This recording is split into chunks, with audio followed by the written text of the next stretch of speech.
Hey guys, I have two questions for you. One, have you ever heard somebody tell you that real estate investing is a long game? It's something that you have to do in 25 years from now you get to pay off.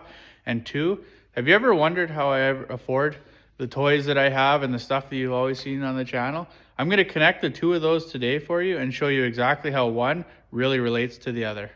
So if you guys are a longtime follower, I appreciate it and welcome back to the channel. And if you guys are new, my name is Jeff. I live up in northwestern Ontario here in Canada, and I'm going to go into depth today about how I own this truck. I got some snow machines and toys and everything, and how real estate investing has made it all possible. So the first biggest thing that everybody always thinks is to buy real estate, you have to be wealthy, or you have to be 40 years old or older. You have to be a dual income family, things like that. And those are all not true. It all depends a lot on your location and where you are and what you're looking to buy. But me, I'm only 25 years old. I live up in northwestern Ontario, so it's a cheaper area in Ontario. And I currently own my primary residence. I own a duplex, and I also used to own another duplex, which I've sold in the past. Now, you might wonder why I keep bringing up real estate when I usually talk about vehicles and how I afford all my stuff. Now, the number one reason why I keep bringing that up is real estate is paying for all these toys. The real estate that I have completely eliminated the fact that I have to pay for a truck payment. I needed a brand new truck for work. It was something that I had to have. It needed to be reliable. Warranty was a great thing. So I ended up going out and leasing a brand new 2025 F-150 Lariat. Higher end truck, not super high end. And I was able to afford the whole entire thing up front with no money down. And I know all my monthly payments are going to be covered. So like I said, I leased the truck. I put zero money down. My payments are $493 or $494 bi-weekly. So if you do the math, round up, it's $1,000 a month. Plus, you have to factor in insurance. My insurance, because I'm 25 years old, I'm in Ontario, I don't have a clean record. It works out to about $3,600 a year or $300 a month. So all in, I'm around $1,300 a month. Now that duplex that I mentioned, it's a duplex here up in my hometown. I paid $238,900 for it, which I had to put 20% down because it's not my primary residence. It's an investment property. But at the end of the day, I bought that property, full duplex. It's a side-by-side duplex. One of them has a 2-car garage, the other one does not. It's a pretty large place. They're about 1,700 square feet per side. And currently, it is cash flowing me more than my truck payment and insurance cost me every month. I'm sitting right around $1,500, I think. I can go into details on another video if you guys want me to break that right down. But I have each side currently rented out to really good tenants.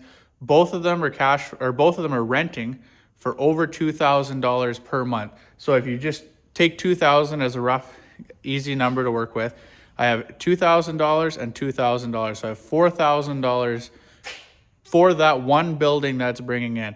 Now that covers the mortgage payment, the taxes, the utilities, which I pay all of, any maintenance that it needs to be done, and it puts money in my pocket. As I mentioned, it cash flows after all the expenses are paid for around $1,500 a month. And like I mentioned earlier, $1,300 goes towards my truck and another $200 is in my pocket. That $1,500 a month, I consider my lifestyle float.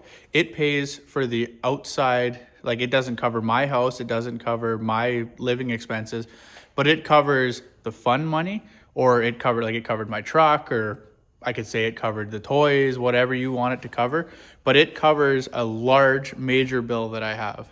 Being able to do what I do is pretty easy.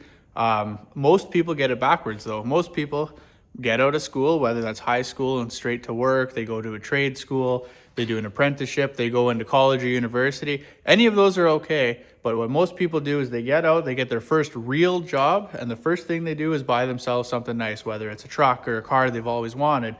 Up here in northwestern Ontario, people buy boats, things like that. People always skip the assets and just jump straight to the liabilities because they think it'll make them cooler. They've got the lifestyle inflation going on.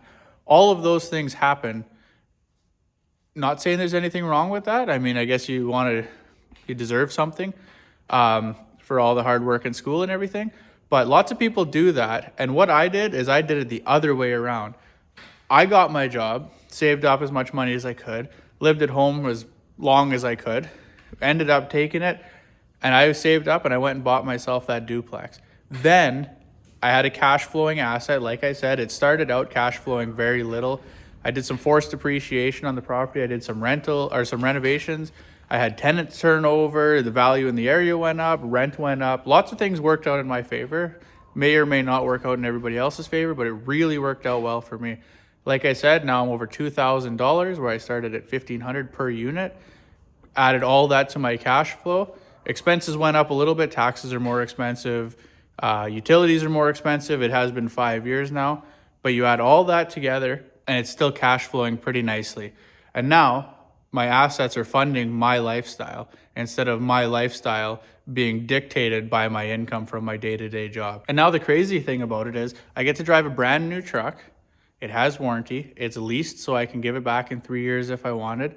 It's a major tax write-off at the end of the day with the rental properties and my job. And it didn't add any stress to my life at all. The money didn't come out of my day-to-day job. The money didn't come out of investments. The money isn't affecting my ability to invest. All it is, covered immediately at the beginning of the month when my tenants pay rent. And that's where a lot of people get the real estate investing thing wrong. They always think you need to be a millionaire. You need to go out and buy a 10-unit apartment building. You need to have all kinds of down payments. At the end of the day, if you're creative and you house hack, in Canada here, you can get away with CMHC insurance and do 5% down. 5% is only $5,000 on every $100,000 you spend. It ends up saving you quite a bit of money that way. If you have a duplex, you can live in one side, or you house hack a single family house and you rent out some of the rooms to your friends. Those are the kind of things that you can do to eliminate your lifestyle expenses, put money in your pocket potentially, and cash flow to cover some of your liabilities. As soon as you have one asset covering one liability, you just see the freedom, and it just makes you want to do more. And then once you end up doing more, eventually you can have all of your assets covering all of your liabilities, and that's when you really reach true freedom. If you made it this far in the video, I really appreciate it. It's really awesome. It really helps the channel. It gives me support. I get to look back on the analytics and see you guys made it this far.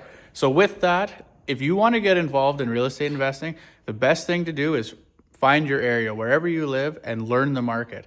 Shop on the internet, go to your local realtor offices, go on realtor.ca, or if you're in other parts of the country, you might have other opportunities. But check out those, see what houses they're listing for, see what they're selling for, find out what rent is, and then run the numbers. If you can find something, maybe it needs a little bit of work, but you think it can rent for a decent amount of money and you know it'll cover your bills and put a little bit in your pocket, consider it. If you can afford it and it's going to put a couple dollars in your pocket at the end of the month, every dollar it puts in your pocket is a dollar you don't have to pay towards one of your liabilities, like your new vehicle, your personal living expenses, things like that. Knowing what to do to force appreciation really helps too. I'm going to get into this in another video. I have 100 videos planned. I honestly do. I have a list about 100 long. I have 12 set up for this month. I'm going to try to start picking away at when I get the chances. Now that winter's come and things have slowed down, so I can get back into the making videos.